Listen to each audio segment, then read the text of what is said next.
Well, a very warm welcome to you as you join me for this week's Get Crafty at St Nick's. I'm getting excited. I spent all last night looking out for things for my holiday. I'm going on holiday. It's going to be great. I've got my sun hat and my sun cream. And I don't know about you, but I get so excited. It's like Christmas Eve. I think, oh wow, it's going to be great. I wonder what you think about when you go on holiday. And I wonder if you go to the seaside. I wonder if you've had to have a different type of holiday this year. Well, I thought I'd tell you this week's story about somebody who went to the seaside. It's the story of King Canute.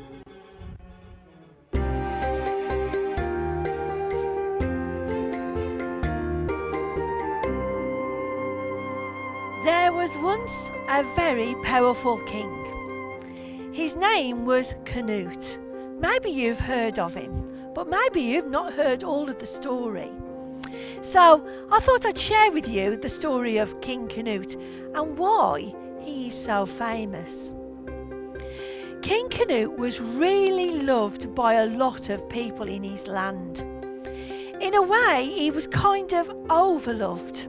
And he got a bit fed up because everywhere he went, they would bow on their knees and they would beg him, "Is there anything we can do for you, King? Anything at all?"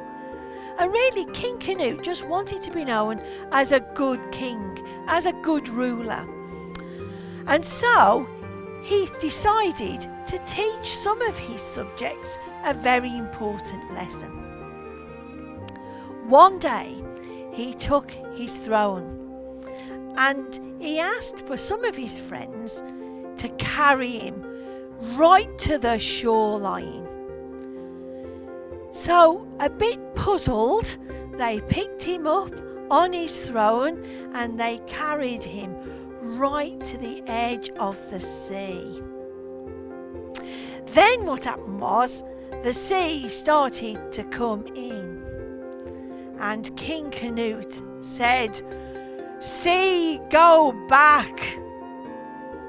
But the sea kept coming closer and closer. Well, eventually, the sea was touching his toes and it was cold. And he wriggled his toes and he said, "Sea, go back!" But it carried on coming closer and closer, until eventually the sea was up to his waist, and he had to say to his servants, "You'll have to carry me back onto the beach, away from the sea." Well, his servants were really confused. What was King Canute doing? Surely he had the power to stop the sea from coming forward. But King Canute was a very wise man. And he knew he had to teach his servants very important lessons about the fact that he may be powerful, but there is only one powerful God who can possibly put back the sea, and it wasn't him. It was God. And so he needed to teach his subjects that although he was powerful, he was very human. And sometimes he would make mistakes. Today's story of King Canute.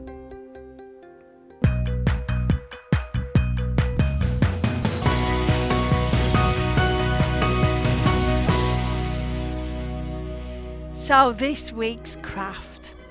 I've been thinking about the seaside a lot, and I wondered if our craft today, thinking about King Canute and all that he did, and our love of the seaside, I wondered if today our craft could be the making of a sandcastle.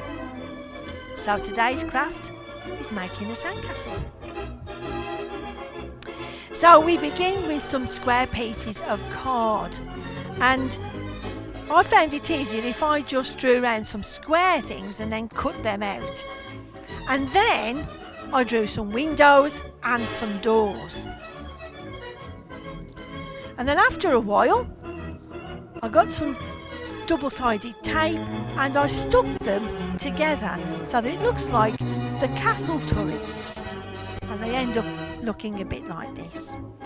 Now you only really need 2, but you can do more if you'd like to. So we take 2 of them and they stand up ready. But of course, that's not just the only thing that we need for a castle. We need some walls. And so we go to our wall, and I've done 2 slits either side, and this will help the turrets to fit in. And then I took the turrets and I did a little slit there too. So then we simply take the wall of the castle and we slip it into the turret like that. And then we do it the other side exactly the same. And there we are, we have our sandcastle. And no sandcastle is complete without a flag. So there's your flag. I hope you enjoy today's craft, a castle. So let's come to our time of prayer. So we take our hands and we kiss both of them and we put them. And then we say, Father, I pray for all of those people that are really powerful. I pray that like King Canute, they know that they are only human, and so is everyone around them. Help them to be wise. And on the other hand, we pray for each of us. May we be willing to listen and to help and to lend a hand to those who need it most. So then we put our hands together and then we fly them up into the air and we let God listen to each of our prayers. Thank you for joining me with today's Get Crafty at St Nick's. Hope you enjoyed doing the castle as much as I did. Bye!